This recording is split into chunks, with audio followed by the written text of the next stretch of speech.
ইস, রান্না থেকে একদিন যদি ছুটি পাওয়া যেত তাহলে কতই না ভালো লাগতো। আর এই ছুটি পাওয়াটা আমাদের অনেক গৃহিণীদের অনেক প্রত্যাশার থাকে। আর সেই প্রত্যাশাটা যদি পূরণ হয়ে যায়, তাও আবার একদিনের জন্য না, 2-3 দিনের জন্য।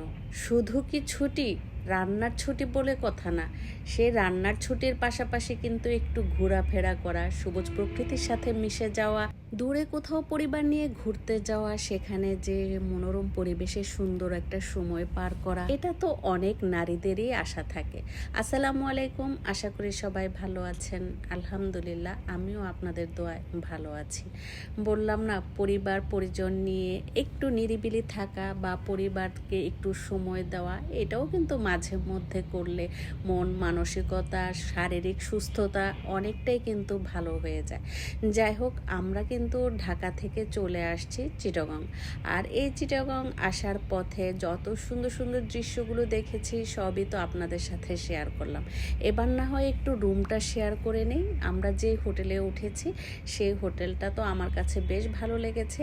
আর এত সুন্দর একটা রুম ভালো না লাগার তো কোনো কারণই থাকতে পারে না। হোটেলের রুমে ঢুকেই মনে হলো শরীরের সারাদিনের যে একটা ক্লান্তি ভাব ছিল সেই ক্লান্তিটা দূর হয়ে গেল।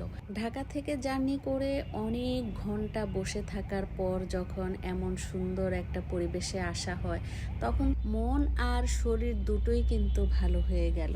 যাই হোক, শুধু মন ভালো করলে তো আর হবে না, সেই সাথে তো পেটে খাবারও দিতে হবে। তাই তো আমরা যেই হোটেলে উঠেছি সেই হোটেলেরই একটা রেস্টুরেন্ট আছে। আমার স্বামী বলল, স্বামী এর আগে এই রেস্টুরেন্টের খাবার খেয়েছে এবং আমার স্বামী কিন্তু আমাদের আগেই চিটাগং এসেছে।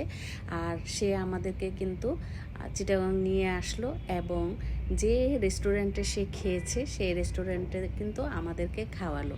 বলল এখানকার যে খাবার, এই খাবারটা অনেক অনেক বেশি ভালো লেগেছিল তার কাছে। কারণ এর আগে চিটাগং যত জায়গায় সে খেয়েছে কোনো জায়গার খাবার তার কাছে ভালো লাগেনি।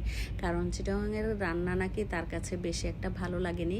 তবে যে রেস্টুরেন্টে আমাদেরকে খাওয়ালো সেই রেস্টুরেন্টের খাবার খেয়ে সে এত প্রশংসা করেছে, যে কারণে আমাদেরকেও কিন্তু এই রেস্টুরেন্টে নিয়ে আসলো। দুপুর গড়িয়ে বিকেল হয়ে গেল, এত পরিমাণ পেটে ক্ষুধা ছিল, সে কারণে ভাবলাম আগে খাওয়া দাওয়া করি, তারপর সুন্দর সুন্দর কিছু জায়গা আছে সেখানে যে ছবি তুলবো।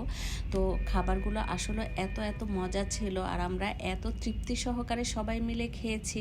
ঢাকা থেকে চিটাগং নামার পর পর এত মজাদার খাবার, এত মজার খাবার খেয়েছি, অনেক অনেক ভালো লাগলো। আর এই ছিল আমার আজকের একটা ছোট্ট ব্লগ। নেক্সট ব্লগ দেখার আমন্ত্রণ রইল। সবাই ভালো থাকবেন, সুস্থ থাকবেন। আপনাদের সবার সুস্বাস্থ্য ও মঙ্গল কামনা করে আজকের মতো বিদায় নিচ্ছি। সামনে আরও অনেক সুন্দর ভিডিও আসতে যাচ্ছে, সবার জন্য অনেক অনেক দোয়া রইল, আমার জন্য